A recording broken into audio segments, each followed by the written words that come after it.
Chapter 13. Abram and Lot separate.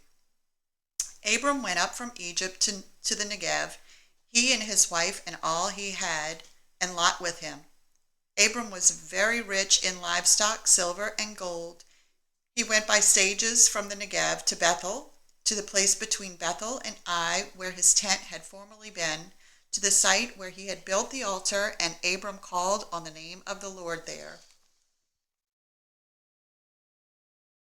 Now Lot, who was traveling with Abram, also had flocks, herds, and tents, but the land was unable to support them as long as they stayed together, for they had so many possessions that they could not stay together.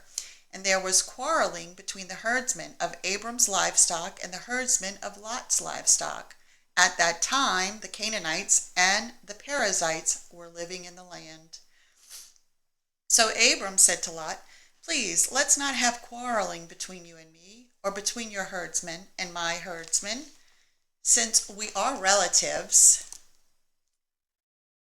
Isn't the whole land before you?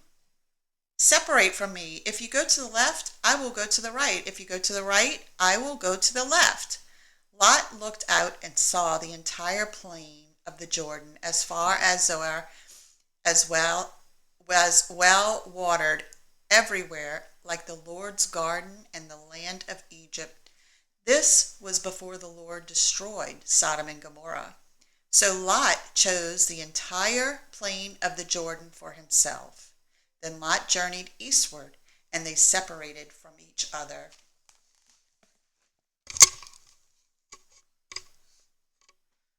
Abram lived in the land of Canaan, but Lot lived in the cities on the plain and set up his tent near Sodom. Now the men of Sodom were evil, sinning immensely against the Lord. After Lot separated from him, the Lord said to Abram, "Look, from the place where you are, look north and south, east and west, for I will give you and your offspring forever all the land that you see. I will make your offspring like the dust of the earth, so that if anyone could count the dust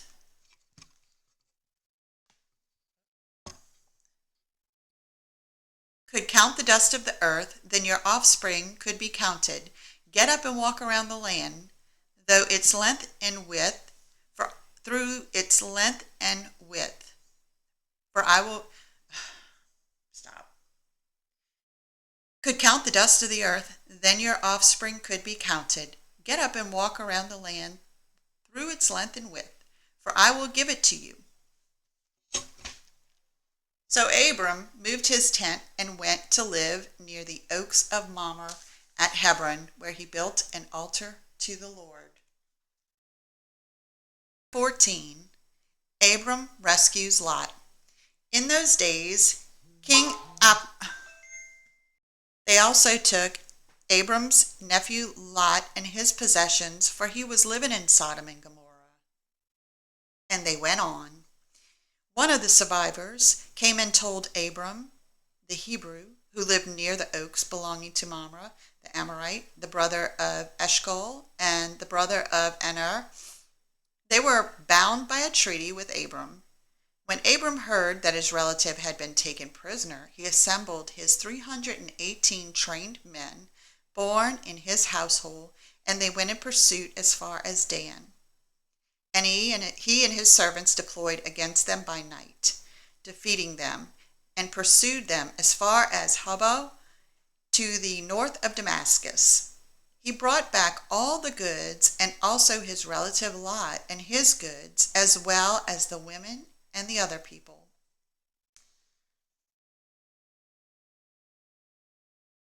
Melchizedek's blessing. After Abram returned from defeating Chedorlaomer and the kings who were with him, the king of Sodom went out to meet him in the Sheba Valley, that is, the King's Valley. Melchizedek, king of Salem, brought out bread and wine. He was a priest to God Most High. He blessed him and said, "Abram is blessed by God Most High. creator of heaven and earth, and blessed be God Most High, who has handed over your enemies to you. And Abram gave him a tenth of everything. Then the king of Sodom said to Abram, "Give me the people, but take the possessions for yourself."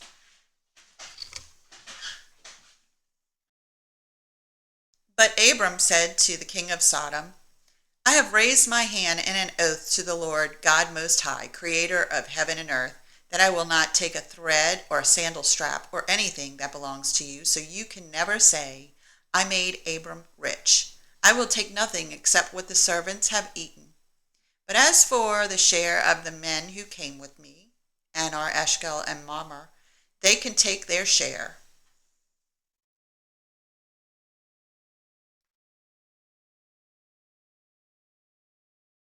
Chapter 15. The Abrahamic Covenant. After these events, the word of the Lord came to Abram in a vision. "Do not be afraid, Abram. I am your shield. Your reward will be very great." But Abram said, "Lord God, what can you give me, since I am childless, and the heir of my house is Eliezer of Damascus?"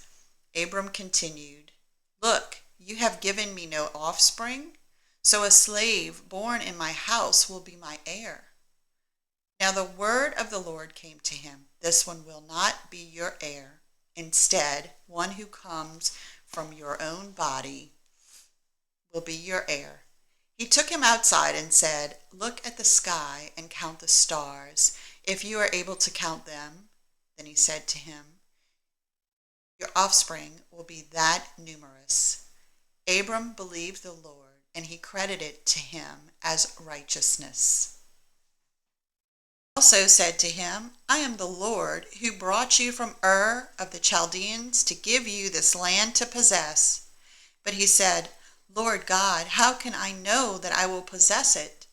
He said to him, "Bring me a 3-year-old cow, a 3-year-old female goat, a 3-year-old ram, a turtle dove, and a young pigeon." So he brought all these to him, cut them in half, and laid the pieces opposite each other. But he did not cut the birds in half. Birds of prey came down on the carcasses, but Abram drove them away. As the sun was setting, a deep sleep came over Abram, and suddenly great terror and darkness descended on him. Then the Lord said to Abram, "Know this for certain, your offspring will be resident aliens for 400 years in a land that does not belong to them, and they will be enslaved and oppressed.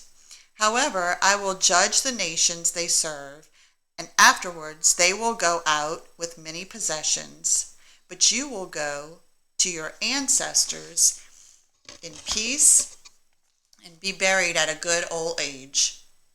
In the 4th generation they will return here, for the iniquity of the Amorites has not yet reached its full measure." When the sun had set and it was dark, a smoking firepot and a flaming torch appeared and passed between the divided animals. On that day the Lord made a covenant with Abram, saying, "I give this land to your offspring, from the brook of Egypt to the great river, the Euphrates River, the land of the Kenites, Kenizzites, Cadmonites, Hittites, Perizzites, Rephaim, Amorites, Canaanites, Girgashites, and Jebusites."